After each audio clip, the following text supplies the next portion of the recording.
Hello, welcome to Podcassidy. I am here with Kimberly Maurer. Did I pronounce it right? I should have asked You first. did. You did. And everybody else kills it, but you will always get it right. Thank you. Of course. How are you this very fine evening? I'm good. I'm good. It was a really good day, and I started a new job, so that was a good day. And just doing all of the monotonous training. You sit and stare at a screen for hours on end, and you know everything all day long. And it's like I get home from work, and I'm like, oh my god, my eyeballs are gonna fall out of my head. But then where I end up. Yeah. It's And, crazy. and then I ended up here. As soon as I get home from work, I'm on the computer, checking my email, and it's like I never leave a chair of some sort. So Yeah, I definitely I feel that one. But that's just because of me. I find so many things to do. right. And then between the work stuff and, the LinkedIn stuff, the social media stuff, there's so many people to talk to and respond to. Like, when do I have time? I know. And that's why I keep getting kicked off LinkedIn. I keep getting put in freaking solitary confinement because I talk too much. But when I get home, or I'm, replying to people on my lunch break and stuff, it's like you're trying to catch up with everybody. And then when I get home, I'm like replying to everybody, and there's like so many people to reply to. And and then I'm like, comment. What does it say? We're sorry, you cannot comment at this time. Please try again later. Learn more, it says. Oh my God, I spent 20 minutes. I've done enough learning. I'm sick of your learning. It's like it's for a platform that you're supposed to be having conversations with and networking and doing things, but you're not allowed to say anything. You're cut off. LinkedIn's like, nope, not today. You said way too much. Right. Move along, little doggy. You're cut off. That's how I feel too. I'm like, what? I'm not done. Like when Dina and I did our podcast, I think it was last Sunday or the weekend before, there was like 243 comments. And I always like to go back through them and reply to people if we didn't get them up on the screen during the podcast. So I always like to go back, and I was just tooling along, replying to everybody, and it said, done. I'm like, what? I had to wait almost 12 hours before I could reply to anybody else. I was like, really? 24 hours? Yeah, it was ridiculous. Oh ridiculous. So I'm so excited to be here. Thank you for this. Thank you. Of course. And one of the good things about being on this side of the podcast is the comment ban. We speak. Right? So don't necessarily put as many comments in. I try to. I just responded to Chase, who said break all the legs. I'm going to assume the emphasis of broken legs is with emphasis of good luck and not a threat. They're watching, Chase. Be careful. They're watching. They have spies everywhere. LinkedIn's watching. It's so funny though. You comment and you have real conversations on here with people, and all of a sudden it's like you can see some stupid comment or something. Obviously, it's probably not a real person. It's a bot or whatever, and it will just simply say agree or whatever. Or they'll put some stupid post up or something, and it will just go crazy. It's like it's pushed. The algorithm has pushed it. So I'm like, seriously? We're having like legitimate conversations here, and that's what you want to push? Makes me crazy, but no, it's so much fun. And I think I found, I think I found you first. And then I wandered into, don't tell Max. And then I wandered into Max's little village, and with his crazy ass hats, and Josh the other night with his crazy ass hair. I'm still trying to get that vision out of my head, but the blonde one, that was ridiculous. But and then then I found, I want to say, is it Bradley? I think Bradley's, and then And then Kenneth's was last night. It's like this village, this community that you have built, all of you guys. It's just amazing. And with Kelly and, oh my God, Anna Claire and David Hay. I mean, I could just sit here and read through the comments, because every great people in the community. Like, it's almost overwhelming. Because you want to like thank people and be like, yes, this person is great, this person is great, but then it's like, oh my God, but this person is also so great too, and I don't want to forget anyone. Like, right. It's such a blessing, really, to have like a large community of people that like really do support each other like this. Like, yeah, it's everything. Yeah, it's everything. And it's like I said, I get home from work and I'm tired as shit, and I don't, I'm just thinking about bed all day long. I'm thinking about coming home and getting in my bed, and then it's like, oh, wait, it's almost time. So then, I'm in yours, watching yours, and in the conversation with everybody. And then it's like everybody says bye. And then boom, we're like, hello again over in Max's or we're somewhere else. It's like, hello again. Right. I know. I almost love the fact that they're like back to back to back, because it's almost like if you only are able to go like 10 minutes of one person's, like another person's is right after. If I go to the tail end of like Max's, I know that Bradley and Jay and Kathy had theirs right after, which actually I think they moved theirs to being 7, but I digress. It's still the point that they're like all next to each other. Yeah. We're just following from one village to the next village. I just love it. And everybody's been so kind and so friendly and supportive, in the comments and on, like coming to my village and commenting on my posts. And Dylan C and I, he wrote a really, really good post today, and it moved me deeply. And I had it actually inspired me to write another post, kind of bouncing off of that one. Friction without exile, because we talk so much about speaking up and feeling safe enough, having that psychological safety, and especially in healthcare. And we were talking about having that safe space where you could speak up. You can go to your manager. You can go to the powers that be, and because we always talk about, if you see something, say something. But a lot of times it's really, you don't feel safe enough to do that. So the post that I kind of bounced off of his was that you can have friction. It's okay to disagree with somebody. You don't have to agree with everybody all the time. You don't have to pussyfoot around something. You don't have to sugarcoat everything. Just have a real raw conversation. And the conversations are not always comfortable, but a lot of times those conversations are the ones that you really need to have, because if people are holding stuff back, they eventually they just stop raising their hand. You know what I mean? They're just like, fuck it, it's never going to change. It's always going to be like this. Why do I even say anything? But why do I even talk anymore? Because nothing changes. And I think you can say that for just about every industry across the board. I believe that so many people, that if there is issues and you don't feel like you can talk about it, you can't raise your hand, then people they just exist. And what kind of a job is that? What kind of a environment is that, where you don't feel like you're thriving? You're just, and we talk about the nurses sitting there and job searching, and they're looking on LinkedIn for jobs, or they're looking on Indeed, or they're rewriting their resume, or it's sad. It's really sad. And I know that most everybody that is in the comments and we've had these conversations with, they know healthcare is so broken. And, I've been in it for 36 years now. It is really sad where it's gone, where it's going. But I just want to tell people, and I say this all the time on the podcast with Dina, that each and every one of us, every day when we go to work, we have the power to change it. We have the power to bring things to light. We have the power to support one another.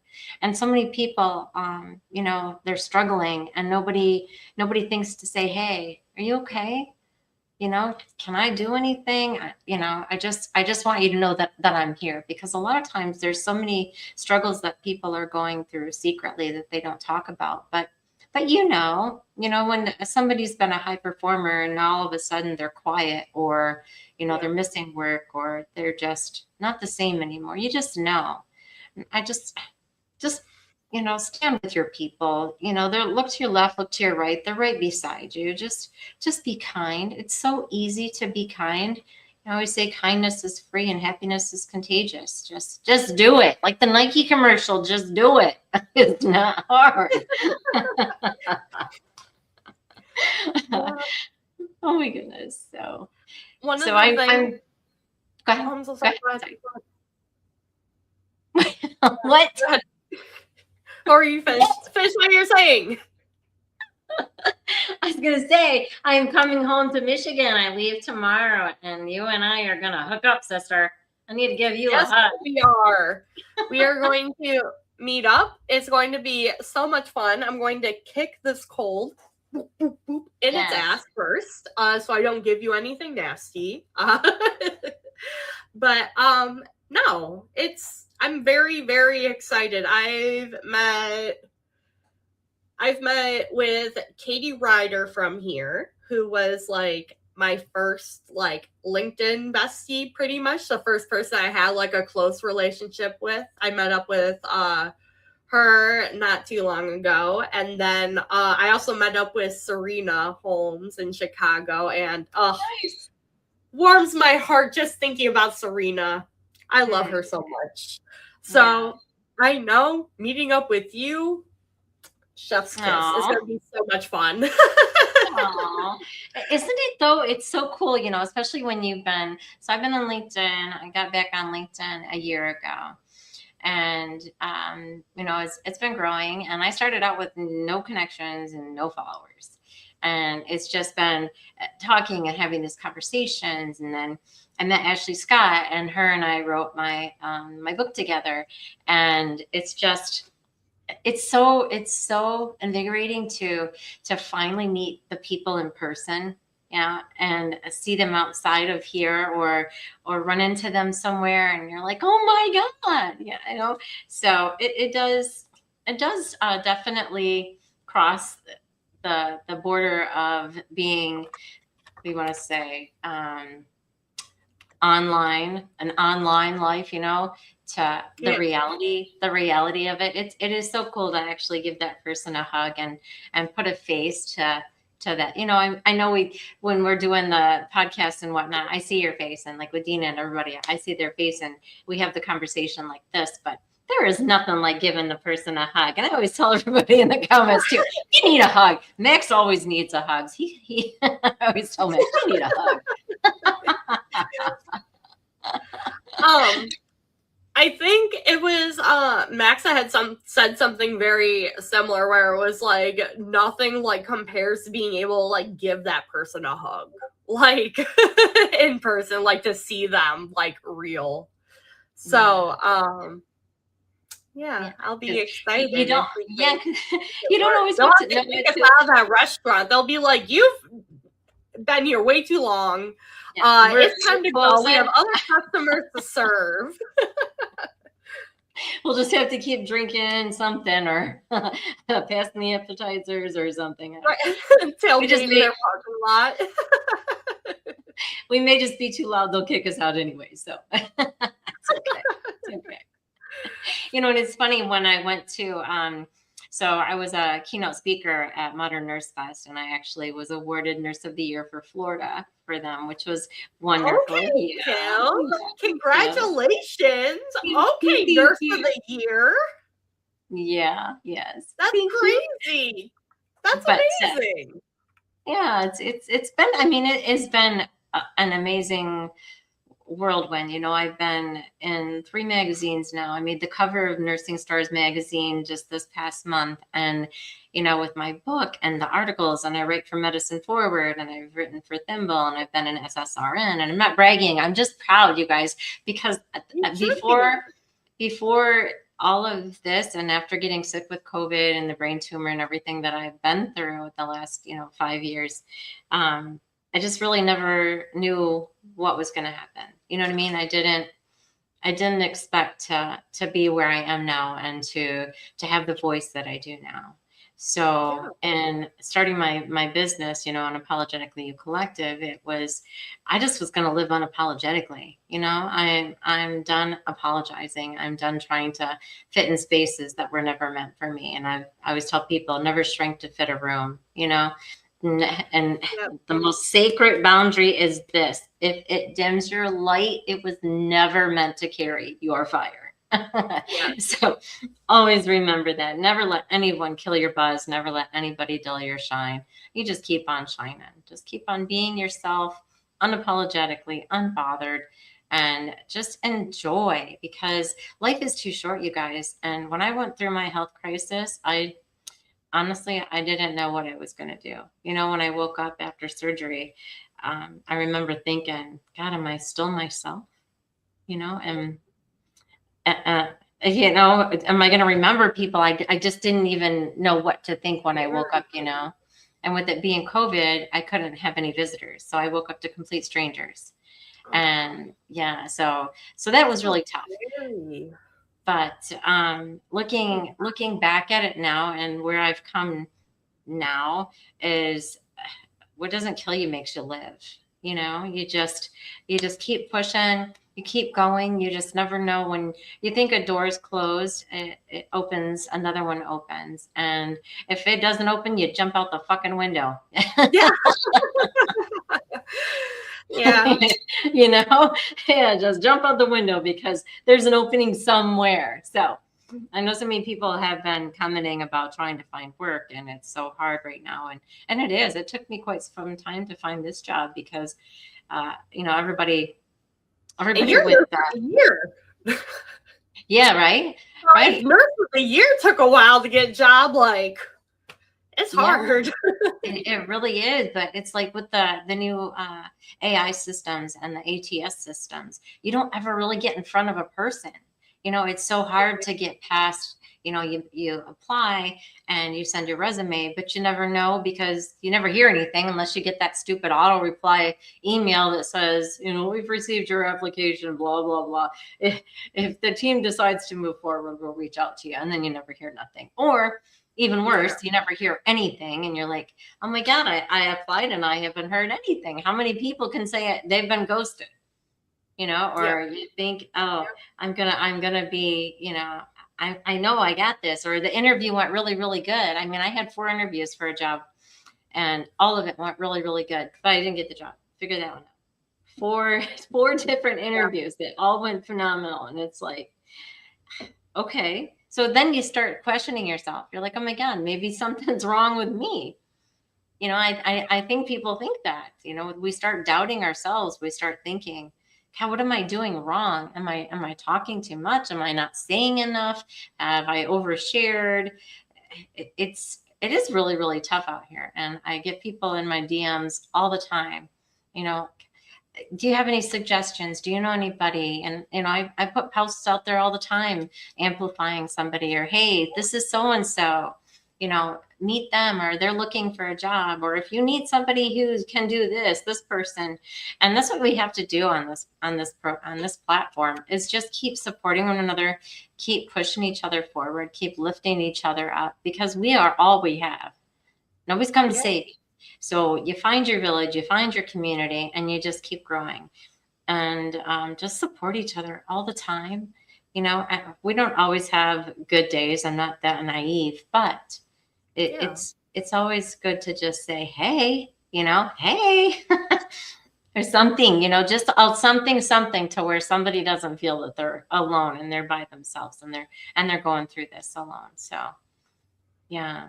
So yeah, I can get emotional about it, but I won't. It's just I get it. Like, it's just been a journey. It's hard. It is hard. And I've been working in hiring. I see it all the time, and I talk to people all the time about it. And I really have like nothing to really like console them with, because besides telling them it's not you, because it's not. Right. really all I can do, which is what I'm gonna do, is the like career coaching that I'm going to like eventually start like incorporating so that I can actually like talk to people more in depth about like what's going on and try to identify like if there is anything that we can like do to try to help. Right. But Right. at the end of the day, like there's just so much I don't know what you want to say. It's so flooded. So many job seekers, Yeah. and not enough jobs that are paying what is a job seeker's worth. They are all paying very little, pretty Yeah. much. Yeah. There's a mismatch between the jobs and the needs of job seekers out there, is the biggest thing. Yeah, absolutely. Absolutely. And, I always tell, especially nurses, when they come to me and, because, I do coaching and pivoting and leadership coaching. And they come to me, and a lot of times we talk so much about the system being broken and what's broken. And so many people are so angry. But I have them start journaling. Put that anger somewhere, set that down somewhere. Just kind of write it out every day. Write down what you're feeling, write how you feel that day, what you could have done differently, how you handled something. But always go back to your why. Why did you get into this profession in the first place? What keeps you there? Why do you want to leave? And if you want to leave, where do you want to do? What lights your fire? What lights you up? What gets you out of bed in the morning? Those are the kinds of things and the kinds of jobs that you have to be looking for. Something that I was going to be a car salesman. I thought, fuck, I can sell cars. I love talking to people. I could sell a car all day long. I considered it. I ain't lying. I considered it. Seriously. Oh my God. You as a car salesman, it's not right. It's not right. Seriously. I know you can do it, but it's not right. You're a nurse. I know. You belong in healthcare. I know, but it would have been fun. I do love cars, and anytime I go look at a car or test drive a car, they don't know what to think of me, obviously. But because I'm like, I want to go test drive it, and they'll say, "Well, do you know what you're looking for?" The typical salesy speech crap. And I like, okay, well, it has to have a moonroof. It has to have a good sound system. It has to look good. I have to look good in it. And it has to have leather seats. You know what I mean? You get in a car and you're like, yeah, no, I'm not feeling this one. And it's like, yeah, no, I don't like this one. So it's got to have all of those kinds of bells and whistles. And then, so they're like, oh, okay, so I'll find one. And they're, oh, you want to go for a test drive? Sure, let's go for a test drive. And they want to just take you around the block, just around the block. Well, we don't just go around the block when I test drive. So I'm like, oh, they're like, oh, you're supposed to turn here. Oh, no, we're not turning there. We're going down here. We're going to hop on the highway and we're going to see what this baby's got. And then we'll go back to the dealership. I can't just go for a drive around a block and tell you if I like it or not. I want to hear it. It's got to have some rumble. I want to hear the stereo. So that really floors them because I turn the stereo all the way up because I have to hear the stereo. I have to test it out. If you can't handle it, you are in the wrong job. I'm that girl. I want to kick the tires. I want to see the motor. I want all of it. You're leaving some tire tracks as you're squealing out the parking lot. Yep. I have on occasion. Yep. But it's fun. And I just thought, you know what? I can sell cars. I could do this. This is so much fun. So yeah, and they do make really good money. They really do make good money. So yeah. Anyway, that'd be my second life as a car salesman. So yeah. No, I did it. There are so many times where I was job seeking and like I would come across something. I'm like, I could do that. And I'm like, but do I want to do that? I know the answer is no. Do I want to do it or do I just want to prove to myself that I can do it? Right. Yeah. The answer is no. I just don't want to. And like that takes a lot while job seeking too. And when you're in that state of desperation and you are like trying to find something, like really having that ability to put yourself in that job a month ahead of time when you're actually hired there and if you Yeah. can do it and want to do it. Yeah. Because man, there was one job that I almost took. I even signed the paperwork for it and everything. It was like an HR coordinator for Michigan Dairy for Oh, for Kroger. They like make the milk and the ice cream and everything for all the Krogers around here. I love But Kroger. like I miss Kroger. but this job, it was only paying $2 more than what I was currently making at my remote job. I was going to have to be driving 45 minutes out to and from every day.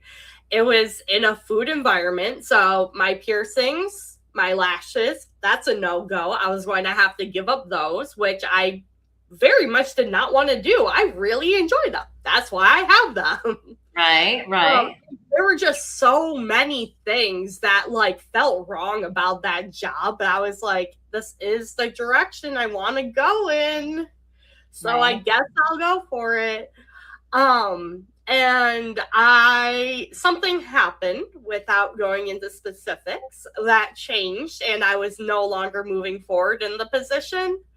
And I was like, I feel like this was meant to happen. Like I wasn't meant to have this because I was so hesitant and all these things were coming to mind the entire time of like, I don't want to have to do that. I don't want to have to do that. I don't want to have to do that, but I will suck it up so that I have this job. Right. Um, And I think a lot of us do that. We settle, right? We're thinking we're so desperate and we need a job. The bills are paid, the bills need to be paid and we have to eat. And it's like, yeah, no, I really don't. I mean, I've been there before and it's like, yeah, God, I really don't want this job. I'm not excited about it, but I need a job. I have to pay the bills. I have to live. I'm going to be living in my car. Then they're going to take my car, and then I'm going to be homeless every time I drive somebody pushing a shopping cart down the road. I'm like, that's me in a few years. no. But but it's true. I think we all, with the way the economy is and the way the world is right now, it's scary. You just don't know. And it seems like there is such a plethora of positions. You see them all over LinkedIn all the time, all these jobs. And, you look on Indeed, there's all these jobs, but you apply for months and months and months, and you don't even get a bite. It's like, God, what? And then again, like I said, you start blaming yourself. You start thinking that, God, there's something wrong with me. And then people are offering to have your resume, let me rewrite your resume for you. And you pay to do it. And it's like, mine was way better than that. I did way better than that. And I just paid you so and so money and it didn't get me any further. So, yeah. So, yeah. Right. It's a vicious circle. Most definitely. Yeah. But, it comes down to that. What is that? It's not you, it's me. It's not me, it's you. Right. Right. Turn it around. I have not even paid attention to the comments. I who's ever here, I'm so glad you're here. Love you, long time. I'm so sorry. It's okay. I was gonna ask a question from them next. I'm paying attention. I got it. Okay, all right. Have I missed anything? Well, Erin is asking about, it's kind of a broad question. Okay. Where'd it go? She said, how bad is it there in terms of jobs in relation to healthcare jobs? So I guess, can you kind of tell us like your journey to getting this job that you first started? Like how long did it take you? What did you do?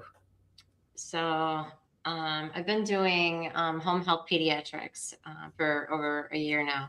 And the hours are not always guaranteed. And depending on what case you take, I went from 40 hours to 28 hours because of the case that I took.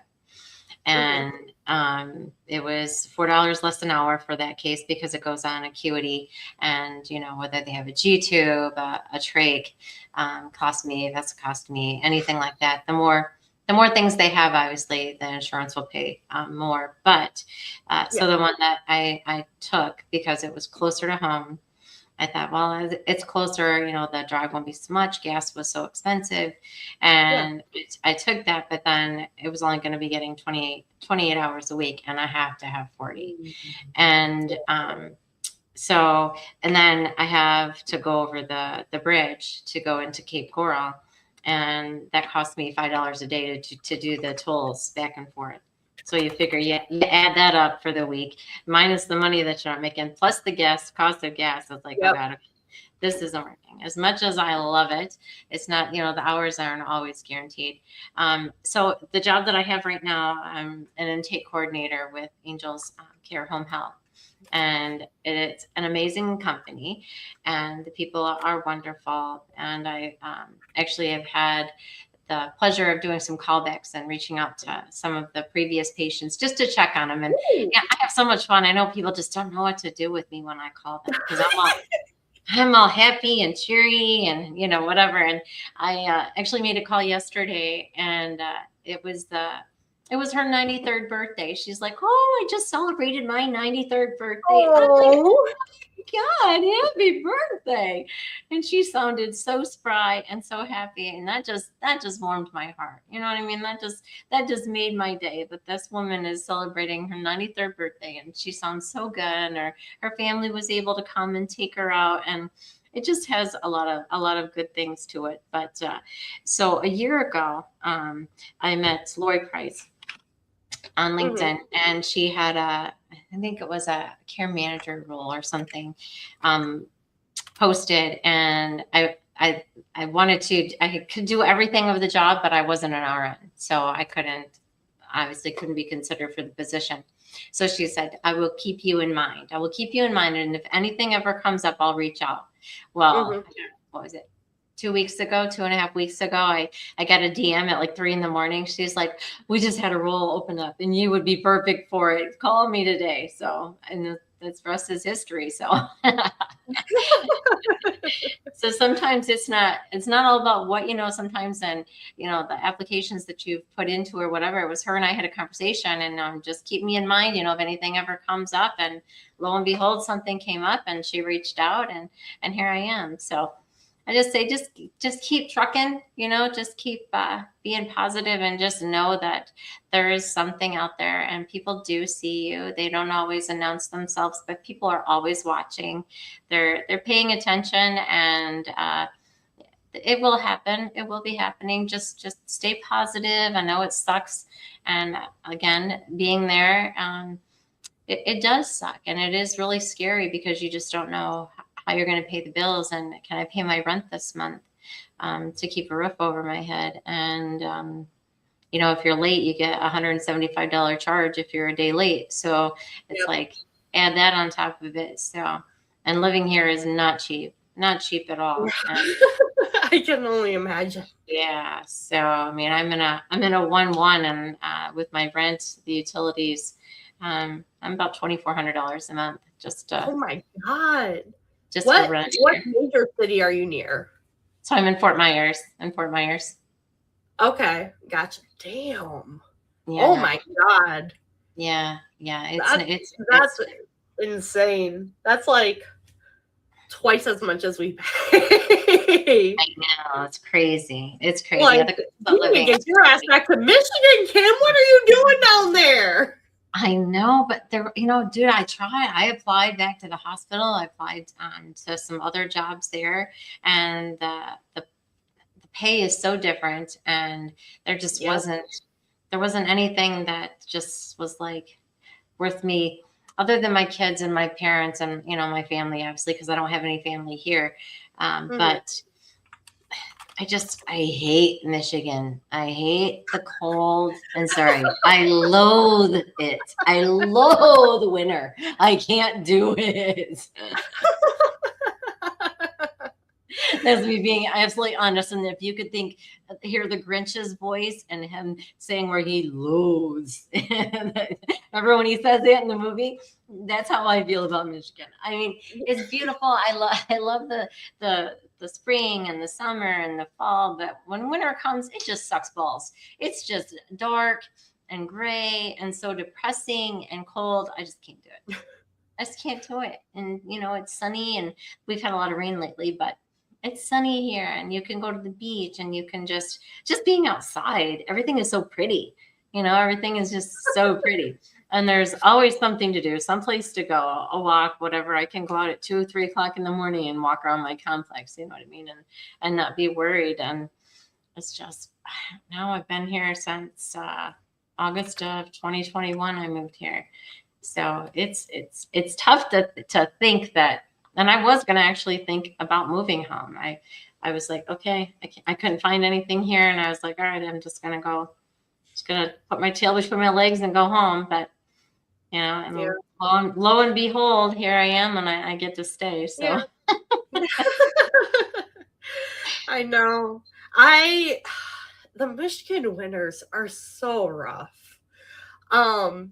And I speak so highly of Michigan. I'm like, I love Michigan. I could never leave. And then literally every winter, I'm sitting here like, it's so cold. It's so dark. I, like, to be frank, want to die because the seasonal depression will get me so down. And then somehow, some way, 3 months later, I'm like, oh, but the sun's out. We're okay for like the next 3 months. Yeah, I was home in January and it was so cold. It was so cold. And then when, the sun would finally come out, it's just, everything is dead. Everything is muddy. The potholes, my God, the flipping roads there will swallow your car. Absolutely swallow your car. I mean, there's potholes big as your car. I hate driving on Michigan roads. Oh my God. So that was one of the best things when I first moved here was like, oh my God, there's no potholes. I know it seems stupid, but when you drive on them all the time and you're dodging and weaving, I look like I'm drunk half the time in Michigan driving because I'm trying to avoid the potholes. So that's another me just driving home. I'm like, oh, yep, that pothole's been there for the last 10 years. Right. Let's go around it. They just keep filling it in with Oreo crumbs and hoping for the best. Right. Just pray it holds up and it doesn't. And then, a few drives on it and then you're throwing that shit all over your car and girl, no. They fill it in. It lasts all of like 3 days. Right. And I will say that here, the roads are so good. And if I've ever come across a pothole, like on my drive home, I mean, it's just small, but I'll be damned, it's fixed the next day. I mean, they got people like on it, like right now. It don't stay like that long, which is so nice. So nice. Yeah. But the thing that I hate here, and I don't know how much time you've spent in Florida, but like when you have a car accident, and there's a lot of them here because people don't know how to do 4-way stops. Everybody runs red lights. If you drive in Florida, stop at the light. I saw the way they drove in Miami. It was crazy. Oh my God.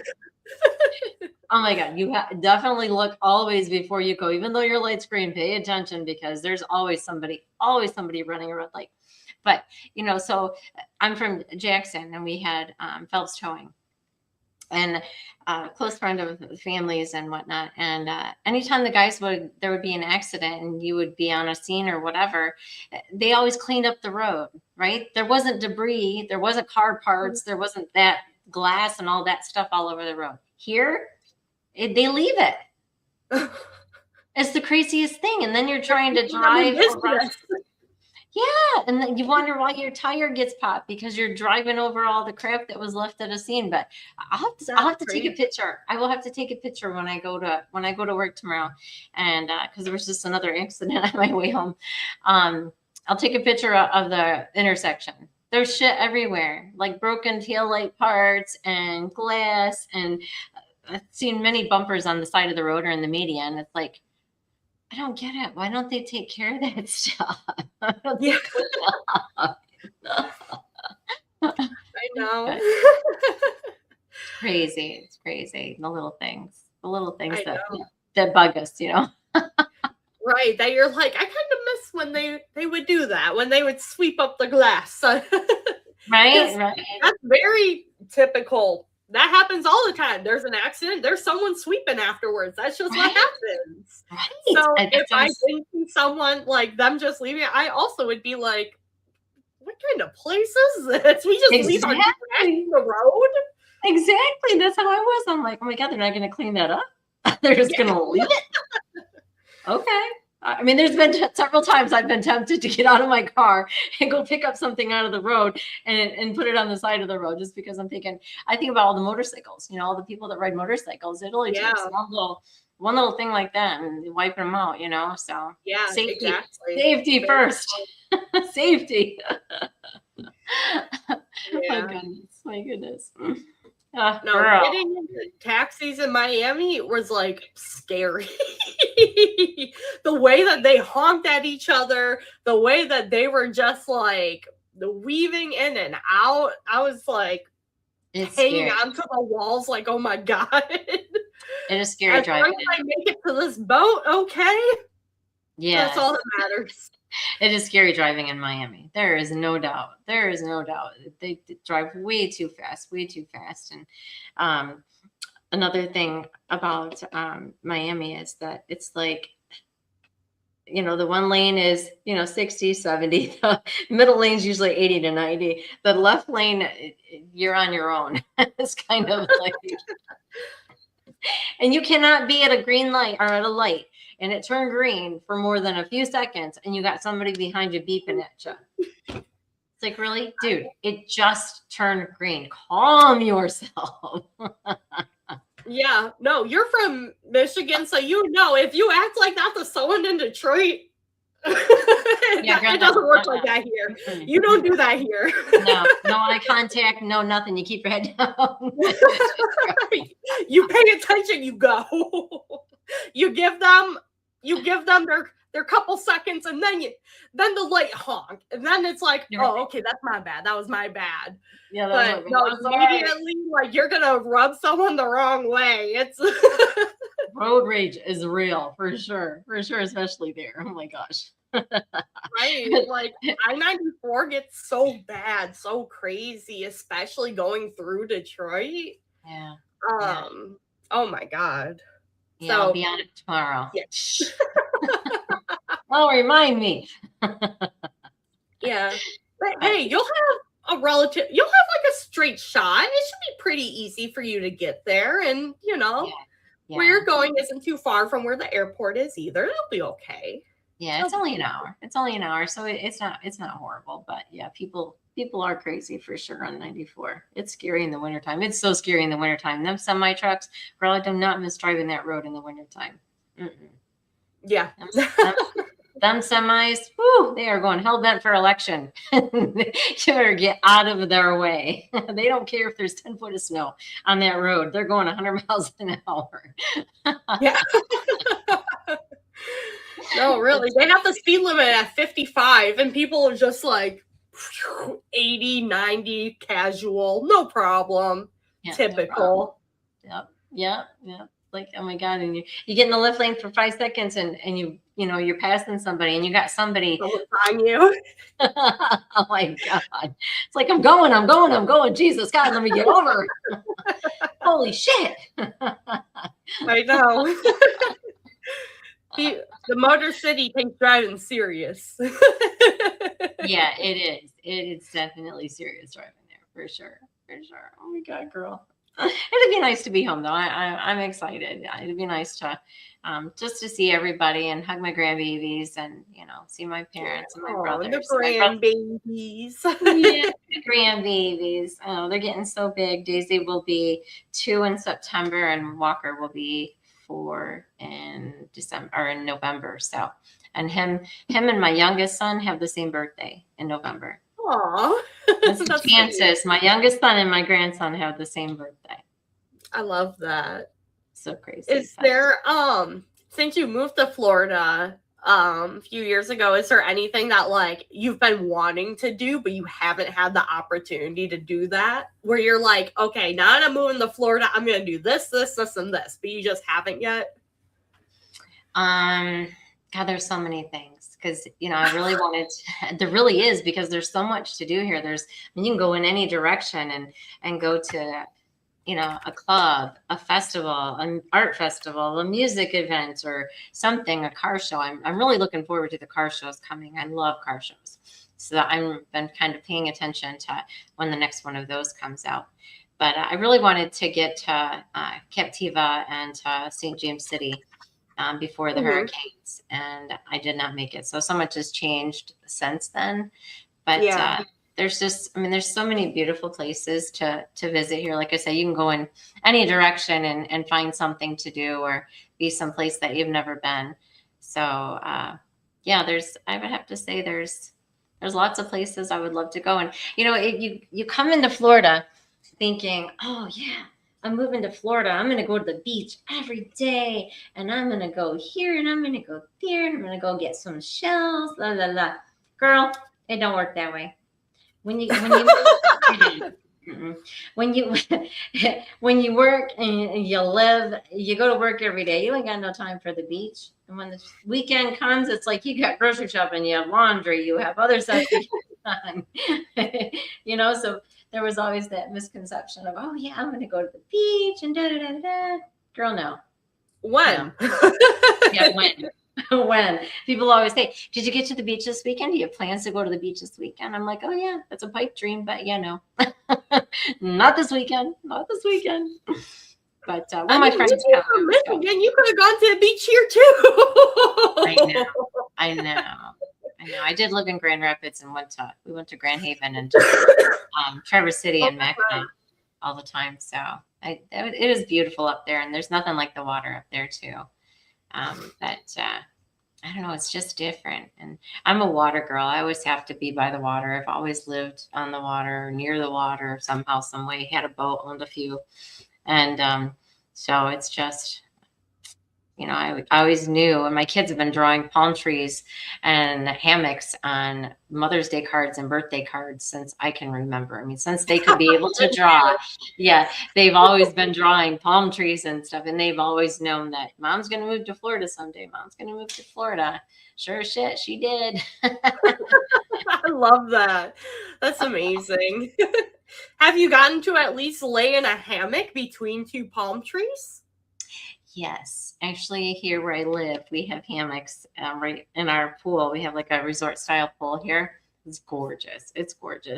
And they have hammocks and the little cabanas, but there's no cabana boy, which sucks. But such is life. There's no pool boy. Everybody's like, oh, you get a pool boy? Yeah, there's no pool boy. But lots of amenities and things. So, I mean, like I said, there's always something to do, some place to go, always some sort of event. So it is a good place to live, other than the cost of living, and the cost of living is so expensive. But definitely, if you come, you can come stay with me, and I'll show you around for sure. It'd be a good time. Oh, I would love that. It'd be a good time. I can't promise we're going to get to the beach, but we will try. It's okay.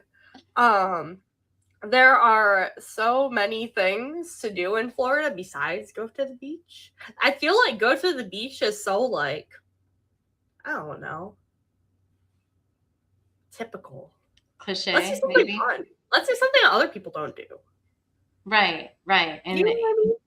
Yeah, and people come down here and visit. They'll be like, "Oh, you want to go to Outback or something?" I'm like, "No, I want to go someplace that I don't have at home." Like, okay. Outback. I love Outback. No, I'm the same way. Like when I go somewhere, I want to go to a place that is like local to there. I'm not trying to go to a chain that we have back at home. Because why? I would go eat at home there. Right. Yeah. No, there's so many places here, and people always, when they come, they want to go get seafood. So we usually go to that would make sense. Yeah. So if you ever come to Cape Coral, you got to go to Lobster Lady. Lobster Lady is the best place to go for seafood and stuff that's local to here. You know what I mean? Yeah. A good variety and the prices are good. So good stuff. Good stuff. But again, there's so much stuff to do here. So I know. and Is the weather the best part about having moved there? Like, is that what you feel the best about since moving down there, or is there something else that you would say is like the best? the weather is definitely a huge part of why I moved to Florida. But I would say just because I always wanted to be here. You know, I've been to every state in the U.S. except I think one now. And my other job before COVID, used to travel all over the U.S. doing. We did OB education, so we traveled all over the U.S. getting nurses certified on every aspect of OB. I was labor and delivery nurse for over 20 years, and did OB education. So the company I worked for, Professional Education Center, we did all of that. We got nurses certified in ultrasound, fetal monitoring, maternal child, NICU, just all of the aspects of women's health and OB. And COVID wiped that out. So couldn't travel anymore. You know, you couldn't have the big venues. You couldn't do any of that. But everything we did was education at a vacation destination. So it was like Vegas and Hawaii, and we did a cruise every year. We did a labor and learn cruise every year. So during Nurses Week. So it was always a really, really good time. So, you know, in coming to Florida, I've been to so many of the cities and places in Florida because that's what we did. You know, we tried to book events where people could come, you know, like Clearwater and Tampa and Miami.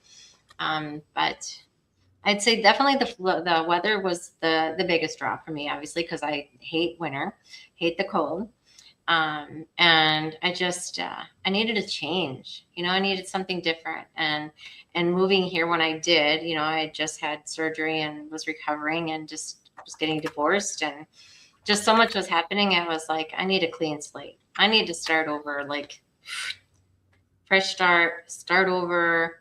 So loaded up a 20-foot U-Haul truck, put my car on a dolly, me and my bulldog, and trucked it all the way here, 21 hours straight, and arrived in Florida, and I've been here ever since. So it was a good move for me.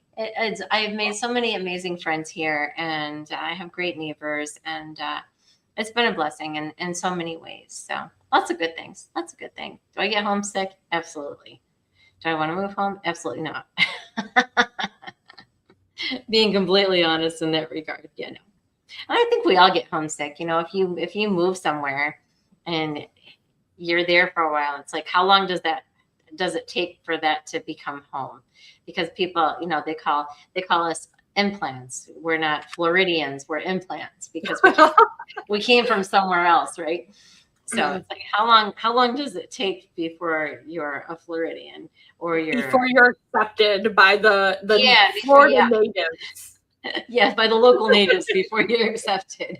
Has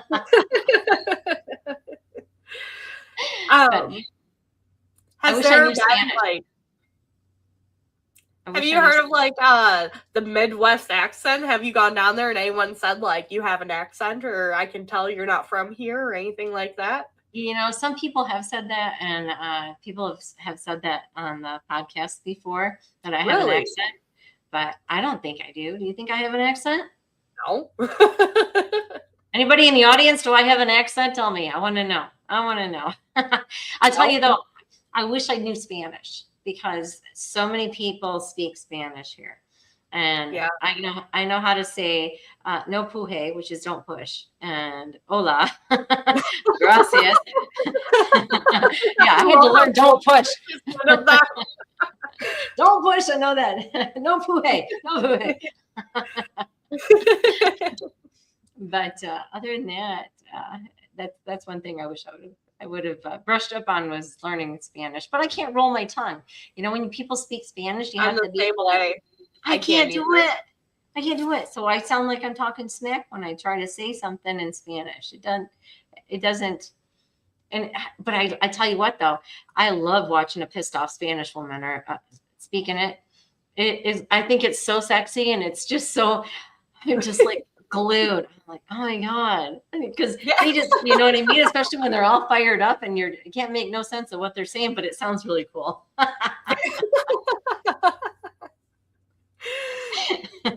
Yeah, I don't know. I've heard my mother-in-law going in on my husband at times, and it's scary in my opinion. And then he'll tell me afterwards, like, some of the things. I'm like, oh my God, she said that. Like, I didn't even pick up on that. But it sounds so cool. Oh my goodness, I'm just intrigued by it. I Right. wish I'd have learned. I should have learned. But oh my goodness. So tell me about your day. What'd you do today? What'd you do exciting? I slept in until like 10. Awesome. I know. Awesome. I slept in today. It felt good. Good. You need the rest. I spent a lot of time on LinkedIn. Okay. I took a shower today. Oh, that's good. That's always a good. I had some cold brew. Homemade cold brew. I've posted a photo of it.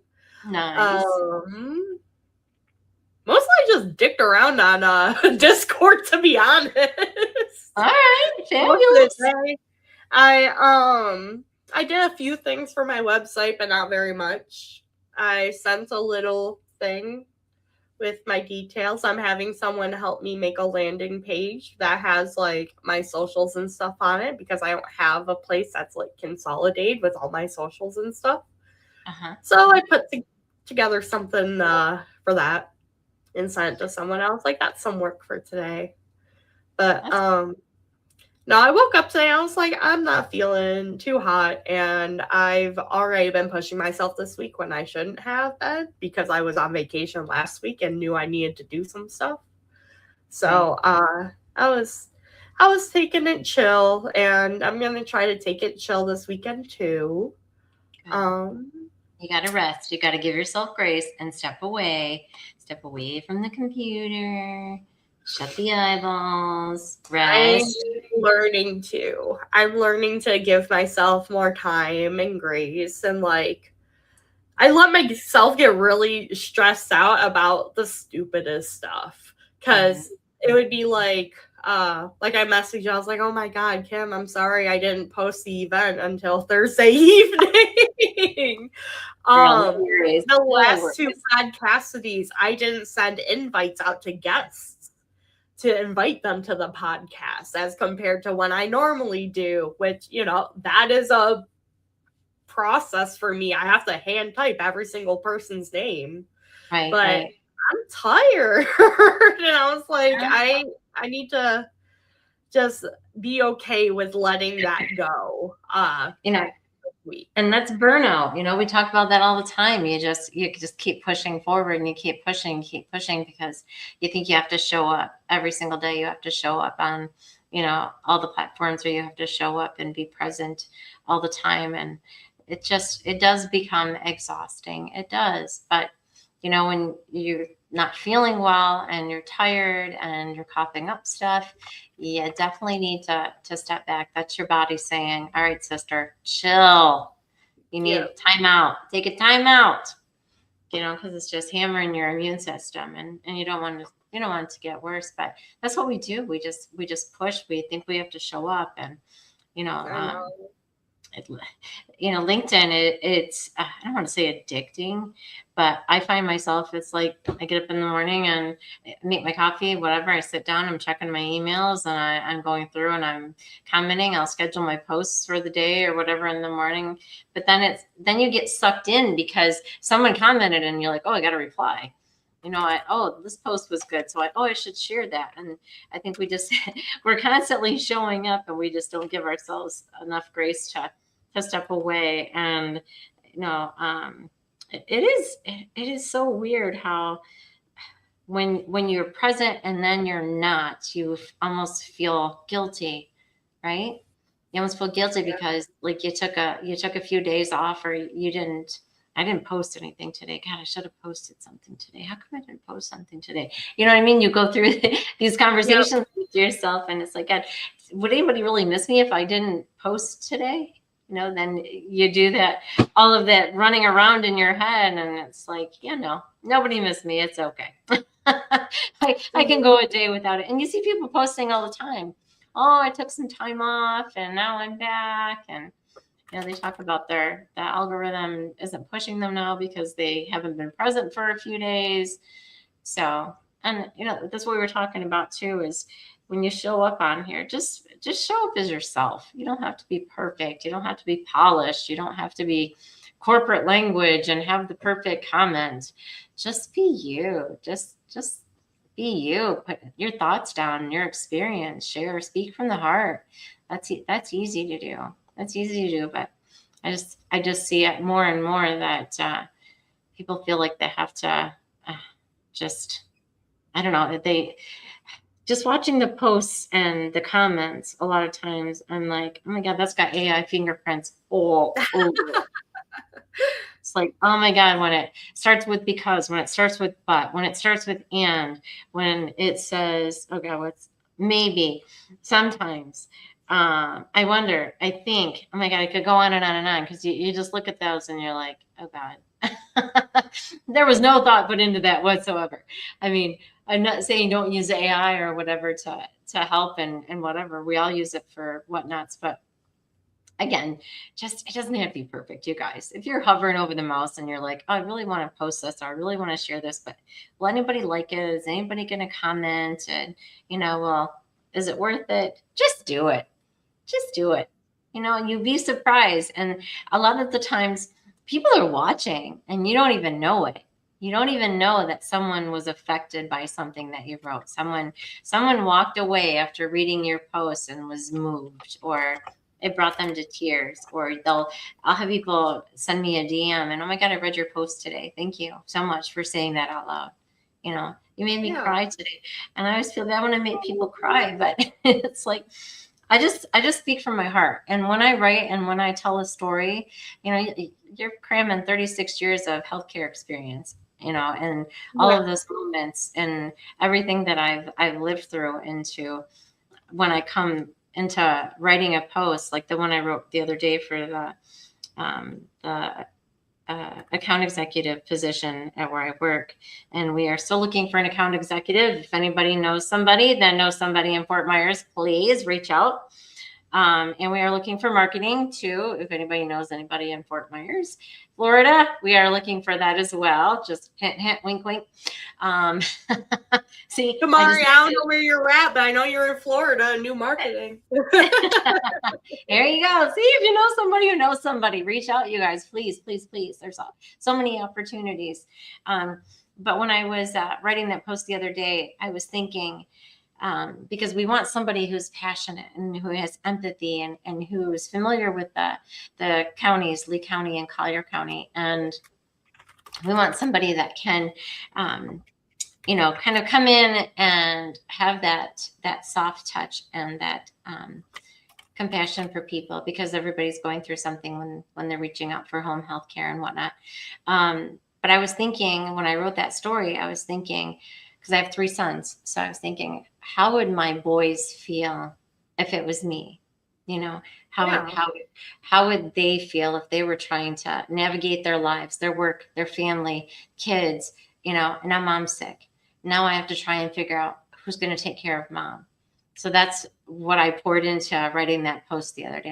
I was bringing it to kind of like through their lens. So yeah. So I always just say, just be yourselves, guys. Just keep doing you. And the way everybody shows up in the comments, if you guys show up like that in your posts, you're killing it. You're killing it. You got it.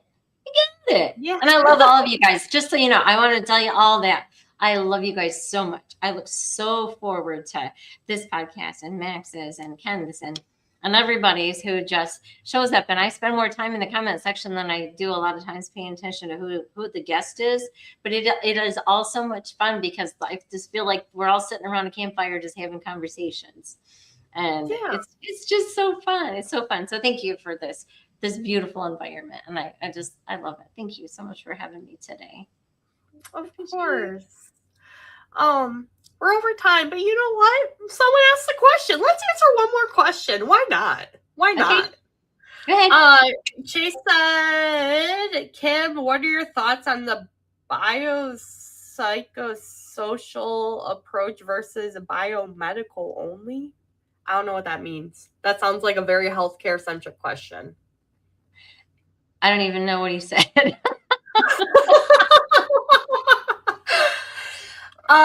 Chase said, I have a healthcare/medical question for Kim. Kim, what's your thoughts on the biopsychosocial approach versus biomedical only?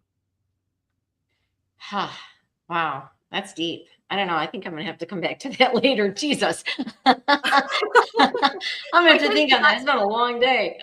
Oh my goodness. I know, it's the end of the day. It's a Friday, and I'm just like, hey. Yeah, I want to think on that one. That's a really good question. I'll have to go back through. The comments.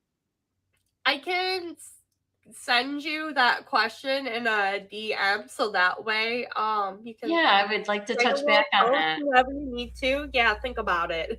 Yeah, I want to think about that for a few minutes. Yeah, because that's a really deep question. Can you see the steam coming out of my ears, and the hamsters in there on the wheel right now? I'm pondering, Chase. I'm pondering. I will get back to you. I promise. All right. Well, oh my God, this has been so wonderful. Thank you so much, Kim, for coming on the show and for talking to me and just being such a wonderful person and influence on LinkedIn. Something I meant to say earlier, but it didn't fit in at the time. Is there's this idea of I don't remember the exact quote, but basically if there's no place for you to fit in, that's your sign to go and create that space, because that means that there's other people that don't have a place to go and need that space. And I feel like that's something that you and I have both done here and have done together and coming across each other. So yeah, I wanted to share that. I agree. I think your community is amazing, and it's a pleasure to be here. And I'm so glad I found you guys. I really, really am. Like I said, I just stumbled across something I think you wrote, and it's like I've been here ever since. So thank you. Thank you. All right. Well, thank you. Well, I guess, what are your closing thoughts? You made it through the hour. I'm very proud of you. What are your closing thoughts?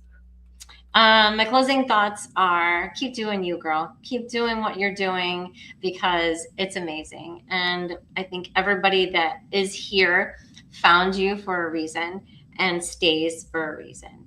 So just keep shedding this lovely light that you do, and everybody just keep being yourselves and keep showing up, and let's just keep pushing each other to just be kind, to be supportive, to reach out to one another, and just keep doing what you guys are doing. You guys are frippin' killing it. It's so much fun every single time in the comments. Everybody is so fun and loving and supportive, and sometimes batshit crazy, but that makes it even more fun. So I love it. Yes, absolutely. So thank you, everyone that was coming and commenting. Really appreciate it. Sorry we didn't read comments as much, but very much appreciate you being here and commenting. It was not ignored. I promise.